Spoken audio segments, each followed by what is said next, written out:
My name is Mia, and I'm 34 years old. My mom said, your sister's family always comes first. You're always last. My sister smirked. I answered, good to know. Before I tell you what I did next, like, subscribe and comment where you're watching from. And tell me, have you ever been ranked last in your own family? Because that sentence didn't come out of nowhere. It landed because it had been waiting there my whole life. We were sitting at the dinner table when she said it. Not during a fight. Not during a blow-up. Not during one of those dramatic moments people imagine when families finally implode. It was a regular dinner. Plates half full. Someone asking if anyone wanted more rice. My mom's voice calm, measured, almost gentle. Like she was stating a household rule everyone already understood. Your sister's family always comes first. You're always last. She didn't look angry when she said it. She didn't even look apologetic. She looked comfortable. Certain. Like she was finally saying something obvious out loud. My dad nodded. Not aggressively. Just a small nod. The kind of nod people give when something makes sense to them. Like basic math. 1 + 1 = 2. Sister first. Me last.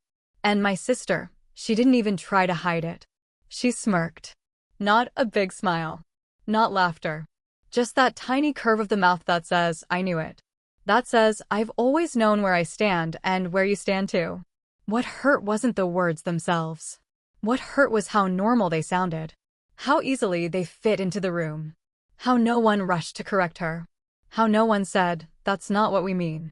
How no one said my name after she finished speaking. It was like they'd all been waiting for someone to finally say it out loud so they could stop pretending. And I didn't argue. I didn't cry. I didn't raise my voice. I didn't ask why. I didn't defend myself. I didn't ask them to explain. I didn't need to. I just said, good to know. Because in that moment, something didn't break inside me. It snapped clean.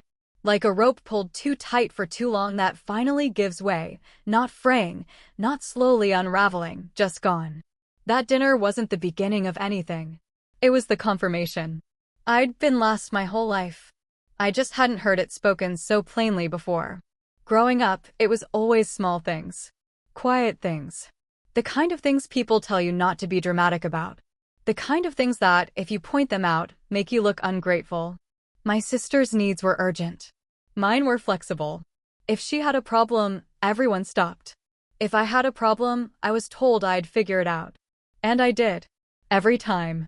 Which only reinforced the idea that I didn't need help.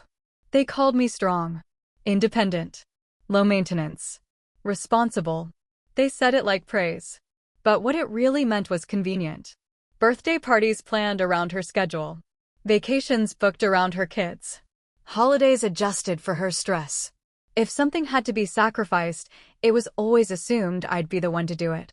And I did. I canceled plans. I shifted work. I swallowed disappointment so easily I barely tasted it anymore. When I was upset, I was told to be understanding. When she was upset, everyone rushed to soothe her. When she failed, it was explained away. When I succeeded, it was expected. I learned early not to ask for much. Not because I didn't need anything, but because I learned how uncomfortable it made everyone when I did.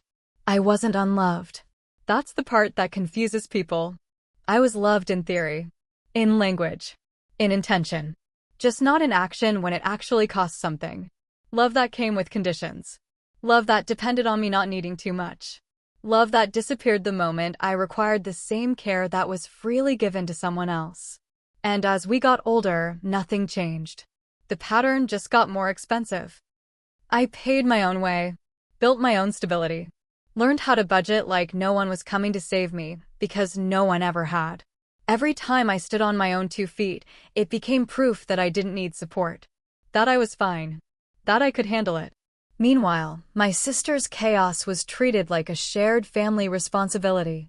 Her emergencies were collective. Her stress was everyone's stress. Her mistakes were group problems to solve. And me? I was the safety net. Quiet. Invisible. Always there. So when my mom finally said it out loud, what shocked me wasn't the ranking. It was the ease. The comfort. The certainty. They weren't confessing something shameful. They were stating policy. That's when my loyalty broke. Not my love. My loyalty. Because loyalty assumes mutual care. And in that moment, I realized the relationship had never been mutual. It had been transactional. And I had been paying full price for half a seat at the table. After that dinner, nothing changed on the surface. No apologies. No follow-up conversations. No awkward check-ins. Life continued as usual. And that was the clearest message of all. The requests kept coming. Casual. Familiar. Wrapped in softness. Can you help out just this once? Things are tight right now. You're so good with money. They didn't ask directly. They never had to. The expectation lived in the silence. Normally, I would have answered immediately. Smoothed it over. Made it work. Rearranged my life so no one else had to feel uncomfortable. This time, I didn't. I let the messages sit. I felt the guilt rise up in my chest like it always did. That instinctive pull to fix things before anyone could accuse me of being difficult. And I did nothing. I went about my day. I finished my coffee. I went to work. I lived my life. And the world didn't end. No one collapsed. No emergency exploded. Nothing catastrophic happened because I didn't immediately step in. That realization was terrifying. Because it meant the urgency had never been real. The urgency had only existed because I responded to it. So I started paying attention. To my time. My money. My energy. All the things I'd been quietly donating to a system that assumed infinite access to me. I didn't announce anything. I didn't make a speech. I didn't draw a line in the sand. I just separated things. I separated my money. Moved it where only I could touch it. Closed shared access that had never been discussed, only assumed. I separated my plans. Stopped keeping my schedule flexible, just in case. Committed to things without checking if someone might need me instead. I stopped being on standby. And it felt wrong. Deeply wrong. Like I was breaking a rule no one had ever written down, but everyone expected me to follow. My phone buzzed more often after that. Concern masquerading as confusion. Are you okay? You've been quiet. Then, almost immediately, the redirect. Your sister's really overwhelmed right now. There it was again. Her stress, front and center. My distance treated like a problem to solve. I stayed calm. I kept my responses short. Neutral. Polite. I'm fine. I'm busy. No explanations. No apologies. And that's when the system started to panic. The emergency didn't come with sirens. It came with urgency and no details. A tone shift. That tight edge in my mom's voice when she called and asked if I could come by. That familiar language that meant something had gone wrong. And they expected me to make it right. By the time I arrived, the room was heavy with expectation. Bills on the table. Papers spread out just enough to look overwhelming. My sister sitting stiffly, eyes tired, fear flickering beneath her composure. No one asked how I was. No one ever does in moments like that. They talked around the problem instead of naming it. Business issues.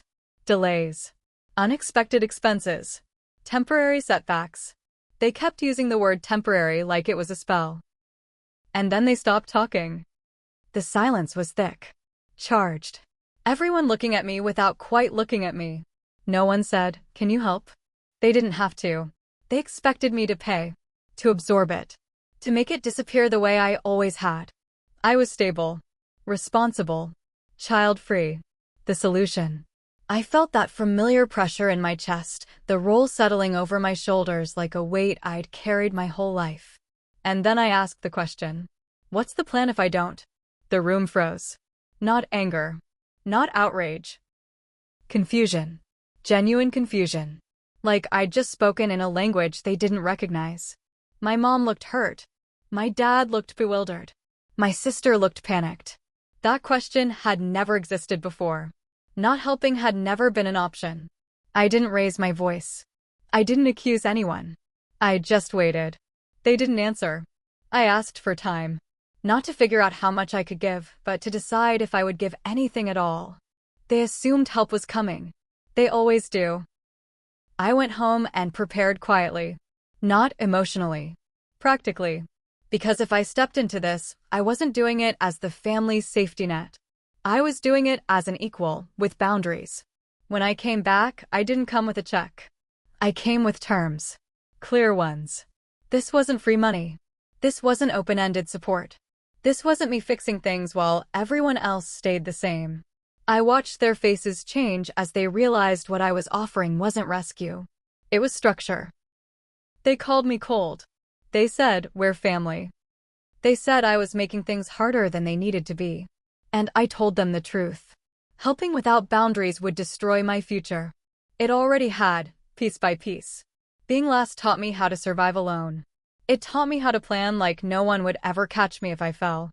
And I wasn't going to undo that just to maintain their comfort. I wasn't punishing them.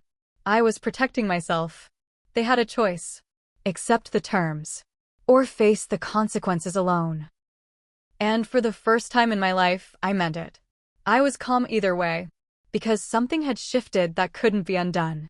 I wasn't afraid of being last anymore. I wasn't afraid of being unchosen. I had already chosen myself. The dynamic changed after that. Permanently. Fewer requests. More hesitation. More respect earned not through sacrifice, but through boundaries. And me? I felt lighter. Freer.